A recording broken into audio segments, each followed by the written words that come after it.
중도라는 용어의 흐름이라고 해야 되겠죠. 중도의 흐름, 중도의 용어의 흐름. 예. 부처님의 중도, 예.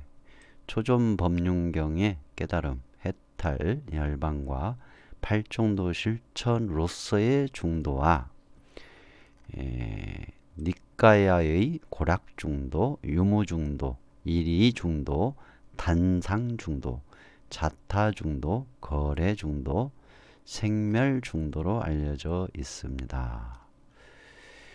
이의 내용을 참고하실 수 있는 경전과 논문은 초존법륜경, 중암경, 구루수무쟁경,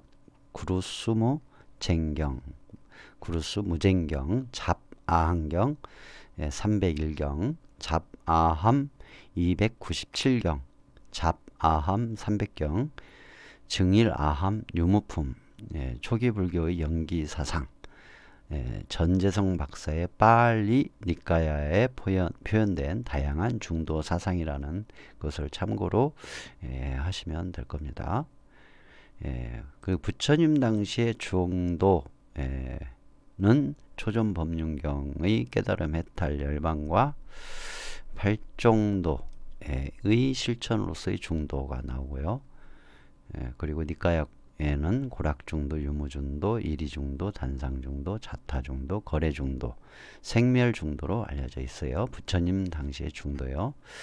그리고 부파불교의 중도가 이제 나오는데, 부파불교는 곧다마 붓다가 반열반에 든 후 제자들 사이에 견해의 차이가 생겨 불멸 후 100년경에 보수적인 상자부와 진보적인 대중부로 분열되고, 이어서 이 두 부파의 종파로부터 여러 갈래의 분열이 일어나 불교가 여러 부파로 나누면서 전개되었던 시대의 불교를 부파불교라고 합니다. 이 시대의 중도는 어떤 중도였는가?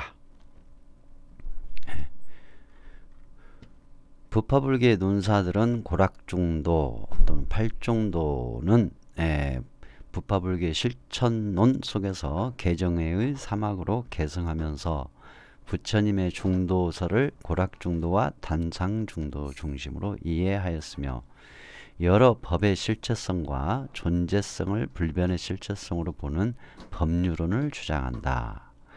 법유론이란 부처님의 연기에 대한 설명을 근거로 만들어지는 사상으로 이것이 있을 때 저것이 있고, 이것이 발생하기 때문에 저것이 발생한다. 이것이 없을 때 저것이 없고, 이것이 소멸하기 때문에 저것이 소멸한다의 가르침에서 이것이라는 것을 두고서 현상계의 여러 복합적인 사물들은 실체가 아니지만 그것들을 분석함으로써 도달하게 되는 궁극적이고 단일한 사물들은 근본 원인이 실체로서 존재한다고 승인하는 학설을 말한다.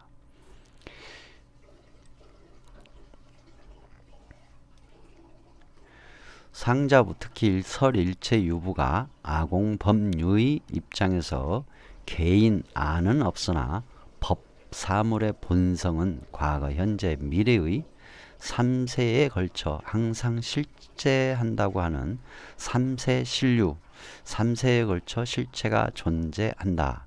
그 다음에 법체 항유, 법체는 항상 존재한다는 것을 근본으로 근본적인 입장으로 삼은 데 대하여 대중부는 사물이 현재의 한순간만은 진실한 존재이지만 과거, 미래의 이 시에는 존재하지 않는다는 현재 유체, 현재의 실체가 존재한다 라는 내용과 과미무체, 과거와 미래에는 실체가 없다를 근본적인 입장으로 하고 있다. 더욱이 대중부 불교는 미혹의 인생, 즉 생사도 미혹도 없는 인생, 즉 열반도 한 현상, 가명에 불과하다고 하나 중생의 심성은 본래 청정한 것이지만 객진번뇌 때문에 뒤덮여 부정한 일상심이 되어버린다는 등 매우 진보적인 자유사상을 포함하고 있으며 후일 대승불교가 탄생할 기반을 형성하고 있다.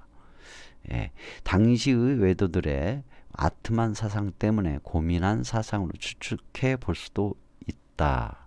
예, 부파불교의 법률로는 부처님이 설했던 유무중도, 있다 없다 중도의 단절이 일어나기도 한다. 예, 그렇게 됐고요. 부파불교가. 그 다음에 용수 스님의 중도입니다. 용수 스님.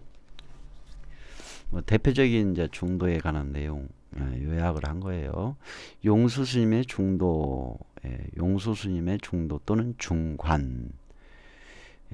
용수는 아함경 제 301경 4에 있다 없다와 반야경의 가르침에 따라 일체 개공설을 주장하면서 삼세실유설과 과미 무체설 등 여러 법의 실체적인 존재를 승인하는 설일체 유부와 경량부의 법유론을 비판하였다 하며 용수의 일체 개공설은 일체법이 공이고 중도라고 주장하고 용수는 불타가 설한 4가지 중도 가운데 고락중도, 팔중도를 육바라밀로서 계승하였다.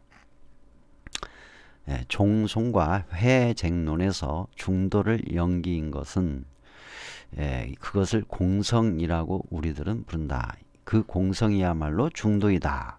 연하지 않고서 발생한 사물은 아무것도 존재하지 않는다.